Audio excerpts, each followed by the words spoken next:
A Christmas Carol by Charles Dickens, Chapter 6, The Ghost of Christmas Yet to Come. Ooh. The phantom approached Scrooge slowly. Gravely, when it came near, it seemed to bring gloom and mystery into the air. The phantom's body was covered with a dark black robe, which hid its face and its body, and left nothing visible except one outstretched hand. Scrooge dropped to his knees, but continued staring at the tall, stately phantom as it stood beside him, speaking not a word. As I, in the presence of the ghost of Christmas yet to come, asked Scrooge, the spirit did not answer, but pointed onward with his hand. He pointed onward. You are about to show me shadows of things which have not yet happened yet, but which will happen in the future. Is that correct? Asked Scrooge. The upper part of the robe that covered the area of the spirit's head seemed to nod, but this was the only answer it gave Scrooge.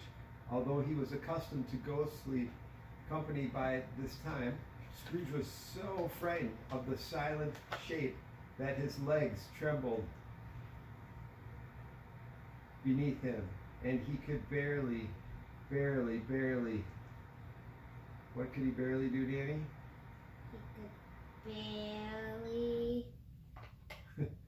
He could barely stand when he tried to follow the spirit as it moved onward. Oh, ghost of the future, he cried, I fear you more than any ghost I have ever seen. But I know your purpose is to do good for me. And since I hope to live to be a better man than I was, I am prepared to go with you and go gratefully. Will you not speak to me? The ghost gave no reply. Its hand was its only answer as it pointed straight ahead. Lead on, said Scrooge. The night is passing quickly, and the time is precious to me. Lead on, spirit. The phantom moved across as silently as it had come. Scrooge followed him, its black robe which seemed to lift him up and carry him along. The city seemed to spring up all around them, merchants hurrying up and down the streets, talking in groups, looking at their watches, as Scrooge had often seen them do. The spirit stopped beside one little group of businessmen and pointed its hand toward them. Scrooge walked closer to listen to their conversation. No, that's a big fat man with a monstrous chin. I don't know much about him. I only know he's dead. When did he die? Asked another. Last night, I believe. What was the matter with him? Asked a third, taking a pinch of snuff out of his very large snuff box. I thought he'd never die. God only knows what was the matter, said the man with a yawn. What did he do with his money? Asked a red-faced gentleman with a huge wart on the end of his nose. I haven't heard, said the man with the large chin, yawning again. He probably left it to his company. He hasn't left it to me, that much I know. At that remark, the group laughed. It's probably going to be a cheap funeral, continued the same, for I certainly don't know of anybody who'd want to go to it. Do you think we should volunteer? I wouldn't mind going if a lunch was served and the man with the wart, but I must be fed if I volunteer, especially for him, asked again the group laughed. Well, said the first speaker, I never wear black funeral gloves and I never eat lunch. But I'll go if any of you do. As a matter of fact, I probably was his only friend, for I was the only one who stopped and spoke to him when he met on the street. With that, the group broke up, with each gentleman strolling along away, joining other groups.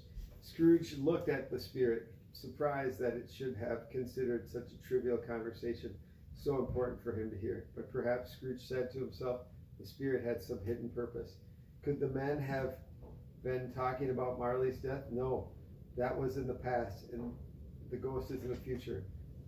Did I know anybody close to me that could have been the subject of those gentlemen's conversations? No, well, I'll simply remember all that I have heard, he decided, and perhaps when I see myself in some of these future shadows, that will give me a clue to why the spirit had me listen to that conversation. Scrooge looked out on the street, Danny. Look, he looked out on the street. He looked out on the street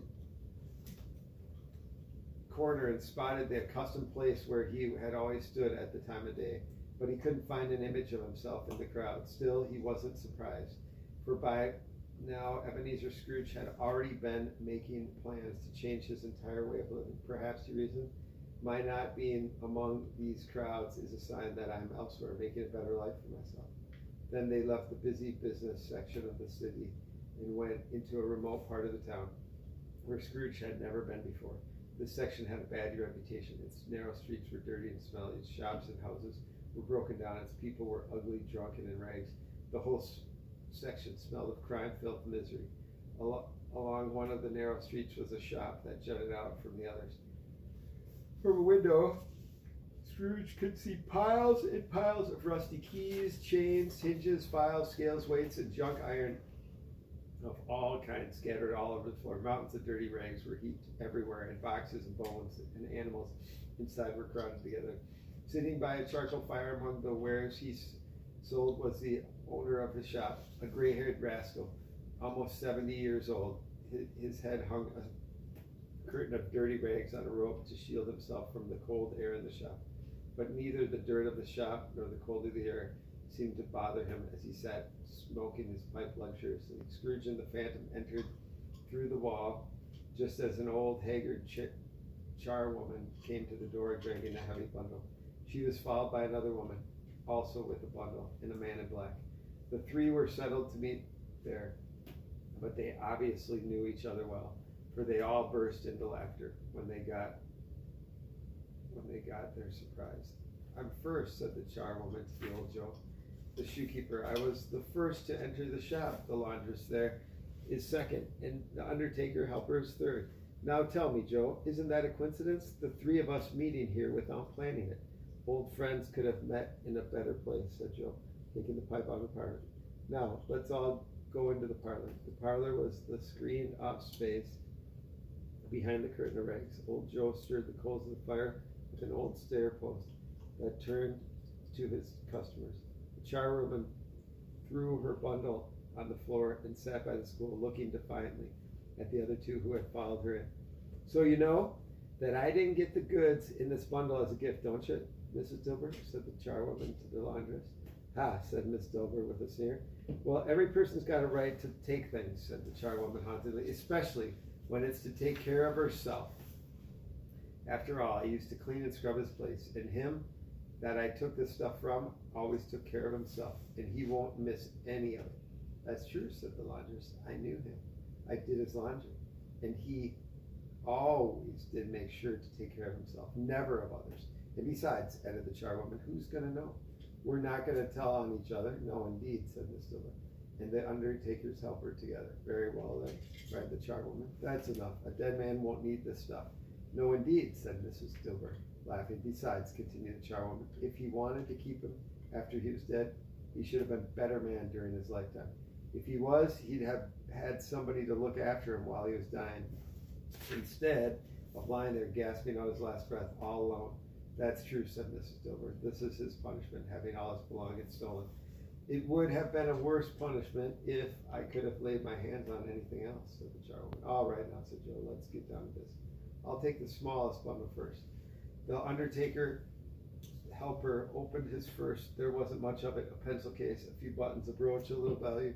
Old Joe examined the loot carefully and noted the price he would pay for each on the wall. Then he added them up. This is all I'll pay, he said, pointing to the total on the wall. This, not another penny. Now, who's next, Mrs. Dilber? The laundress opened her bundle next. It contained sheets, towels, a few pieces of clothing, a pair of boots, and a pair of sugar tongs. Joe added up the value of the wall in the same way he did the undertaker's helper, loot, and announced the total to Miss Dilber. I'm being very generous, he added. I always have a weakness when I do business with ladies. Now, undo my bundle, Joe, said the charwoman. Joe got down on the knees and had to open a great hand. What are these? He asked. Bed curtains. Yes, exclaimed the woman. Bed curtains. Do you mean to say you took them down, rings and all?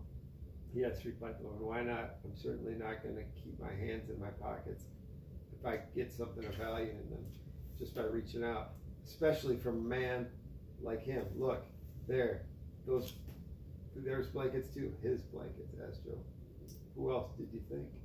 She replied with a sneer. He isn't likely to catch cold without them.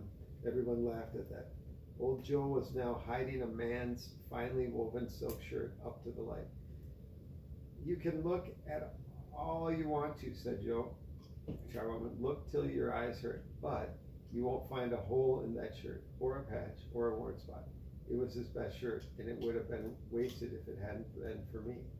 What do you mean, wasted? He said. Somebody had put it on him to be buried in. She said with a laugh. That was a fool thing to do, so I took it off him and put it on the cotton one instead. His body just looked as good, or just as ugly, in the cotton one as it did in the fine silk one.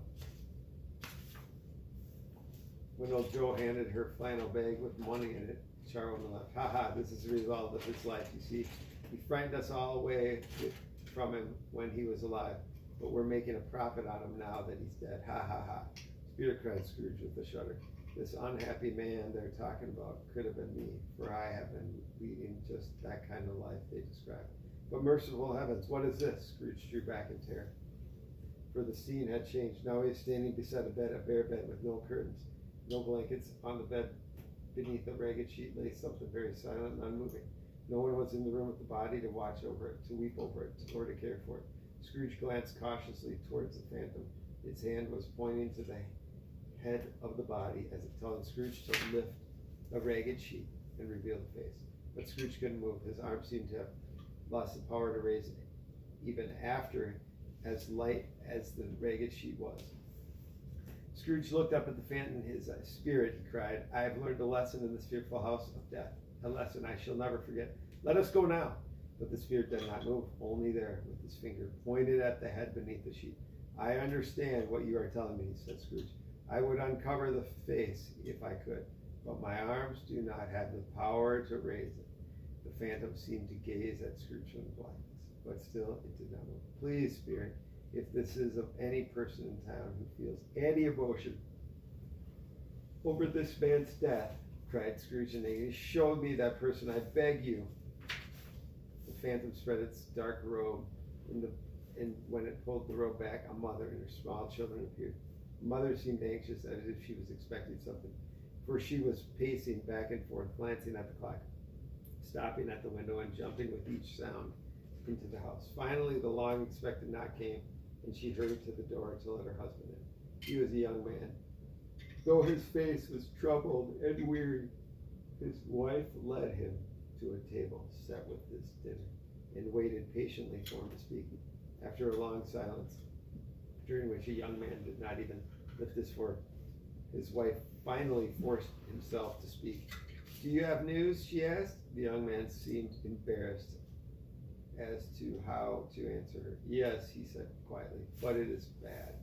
Are we ruined? She said fearfully. Not yet, Caroline, replied her husband. There is still a bit of hope. If he has agreed to extend our loan, then there is hope. But that would be a miracle to expect him to agree. Yet such a miracle happened. He is past agreeing, my dear. He is dead. The young man gasped, first thankful, and he was dead, then praying forgiveness for her thoughts.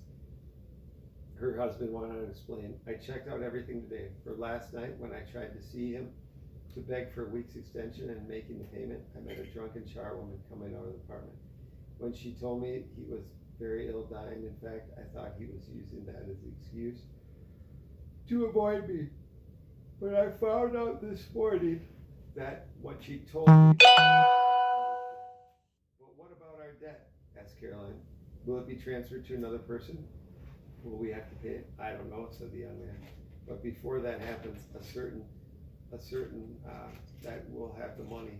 And even if we do not, that person who takes over our debt would certainly have to be kinder than he was. No one could be as merciless as he was to us. So, my dear Caroline, we can sleep better with our hearts just a little bit lighter.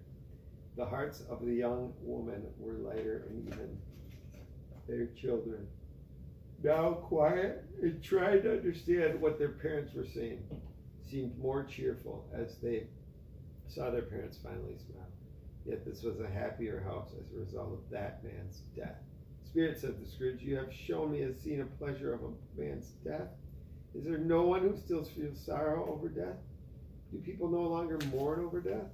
I must see that people still do mourn over each other, or that terrible deathbed scene will remain with me forever. Spirit led Scrooge through several familiar streets As they went along, Scrooge looked all around, hoping to catch a glimpse of himself in the future world, but he was nowhere to be seen.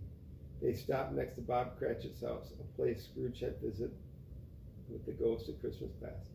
Mrs. Cratchit and her daughters were seated around the fire, busy sewing on some coarse black cloth. Everyone was quiet. Even the noisy little Cratchits were as still as statues, as they sat in the corner looking up at Master Peter, who was reading to them in very low tones. As Scrooge and the Phantom crossed the threshold, Scrooge heard Peter's soft words muffled sound, and he took a child and set him in the midst of them.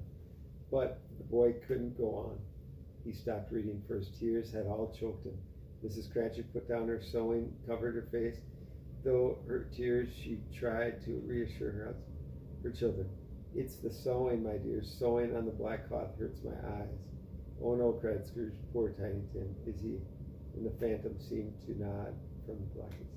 "My eyes are better now," said Mrs. Cratchit to her children after a few moments. "You see, my dears, working by candlelight weakens them, makes them red.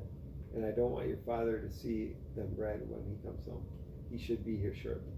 "It's past time, Mother," and Peter shutting the book, but Father had been walking slower these last few evenings, slower than he used to. Then they were quiet again. After several minutes, Mrs. Cratchit felt herself steadier, and in a more cheerful voice she said, "Why, I have seen your father walk very fast, even with Tiny Tim on his shoulders. So I have often, and so have I," cried the other children. "But Tiny Tim was very light to carry," continued Miss Cratchit as she picked up the sewing again. "And his father loved him so much that it was no trouble. It was, 'Your father is at the door.'" Miss Cratchit hurried out to meet her husband and bring him into the room where she had his tea ready for him. As the older children tried to be first to serve their father his tea, the two Cratchits climbed up on his lap, and each laid a cheek against his face, as if to say, "Don't grieve, Father." Bob Cratchit tried to be cheerful with his family, and he spoke pleasantly to them. He praised his wife's sewing and his quickly, he told them. "I'm sure these clothes will be ready to wear Sunday." "Sunday?" asked wife. "You mean have made the arrangements for the funeral Sunday?" "Yes, my dear," said Bob gently. "I went there today. I wish you could have gone too. It would have done you good to see how green and peaceful the place is. But you'll see it often." I promised him that I would walk there on Sundays. "Oh, my little child, my little child." Bob could no longer hold back his tears, and he wept for several minutes, while his family looked on, helpless, unable to counsel him. He left the room and went upstairs into a room that was cheerfully lit and hung with the Christmas decorations. A chair was placed near a tiny coffin. Bob sat down, looked at the tiny, peaceful figure. Then he leaned over and kissed Tiny Tim's silent lips. More composed now and feeling better for having shared that moment with his son, Bob went downstairs and rejoined his family around the fire. "I met Mr. Scrooge's nephew today," he's told. "You know, I had only seen him once or twice before, but he seemed to sense that something was wrong. For he commented that I looked a bit down and asked me why. When I explained about our beloved Tiny Tim, he was just the kindest man ever. He said how sorry he was for our loss and so sorry for our entire family." "That was kind of him," said Mrs. Cratchit. "But Dad, if I can be of any service to you in any way, here's where I live. Please do not hesitate to come to me." Oh, he was so kind. It really seemed as if he had known our Tiny Tim and felt our grief with us. "I'm sure he's a good soul," said Mrs. Cratchit, "and I wouldn't be surprised, mark my words,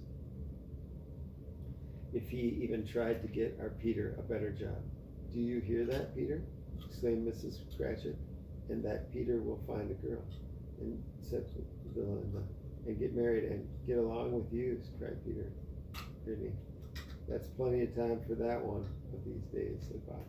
"You will all part from one another one day when all of your children are grown, married, and with your own families. But I'm sure that none of us will ever forget poor Tiny Tim, and none of us ever forget this first time that there has been a parting among us." "We shall never forget, Father," cried the children. "And I know," said Bob, "I know, my dears, that when we recall how good and patient that little child was, we shall stop and think twice before we quarrel among ourselves. Yes, Father, they all cried. We shall. Then I shall be very happy, said Bob. Very happy. Mrs. Cratchit kissed him. His daughters kissed him. 2 young Cratchits kissed him, and Peter went out to him and shook his hand. This, then, was the beautiful influence of the memory of Tiny Tim. Spirit, said Scrooge, I am getting the feeling that our time to part is very close. Tell me, now, I beg of you, who that dead man was. Ghost of Christmas yet to come carried Scrooge along sometime in the future into a courtyard of the Scrooge and Marley warehouse. This is my place of business, said Scrooge. I see the building even now. Let me see myself as I will be in the days to come. Spirit stopped, its hand pointing away in the other direction. My warehouse is here, exclaimed Scrooge. Why are you pointing elsewhere? Finger did not move, but continued to point away. Scrooge rushed to the window of his office. It's still an office. Furniture is different. The figure in the chair is not me. Still the phantom's finger pointed as before. Scrooge took hold of the spirit's robe, and they were gone. They stopped when they reached an iron gate. Scrooge paused to look around before he opened the gate. It's a churchyard, a cemetery, he explained, and underneath its ground lays the wretched man whose name I have been trying to learn. But what a wretched place this is, closed in by houses, overrun with weeds, crowded with graves upon graves. Truly a worthy place for such a wretched man. The spirit moved among the graves and pointed down towards one. Scrooge approached it, trembling. Although the phantom stood unmoving, Scrooge dreaded the new meaning he suddenly found in the death-like shape. Before I draw closer to that stone you are pointing, the spirit said, Scrooge fearfully, answer me one question. Are the shadows you are showing me scenes of things that will be, or are they things that may be? Still the spirit pointed downward to the grave. A man's life may lead him to a certain end, said Scrooge, but if he changes the course of his life, will these ends change as well? Please tell me that this is so, for I fear what you are about to show me. Still the spirit did not move. Scrooge crept toward the grave, trembling as he followed the finger, reaching the stone of the neglected grave. He read the name on the stone. What's the name, Danny? Ebenezer Scrooge. Am I that man who lay upon the bed? He cried, looking up beseechingly at the spirit. The finger pointed down from the grave to him and back again. No, spirit, oh no. The finger was still pointing to the grave. Spirit cried, Scrooge clutching at the robe. Hear me, I am not the man I was. I will not be that wretched creature any longer. Am I past all hope? Is this why you are showing me all this? For the first time the spirit's hand appeared to shake. Good spirit, pleaded Scrooge, your good nature must have pity on me. Assure me that I can still change my life. The spirit's hand trembled. I will honor Christmas in my heart, promised Scrooge, and I will try to keep its spirit all year. I will live in the past, present, and the future. I will not forget the lessons the spirits of all three have taught me. Oh, please tell me that I may erase the writing on the stone. In his agony, Scrooge reached out and caught on the spirit's hand, but the spirit was stronger than Scrooge and pulled its hand free. Holding up his hands in one last prayer to have his fate changed, Scrooge suddenly saw the phantom's hood and robe shrink. It continued to shrink until it finally collapsed into a bedpost. Chapter 7 is next, Christmas Day. So we'll finish that next time for Chapter 7 on Fireside Stories with Danny and Daddy. What do you say, buddy? Thank you for watching.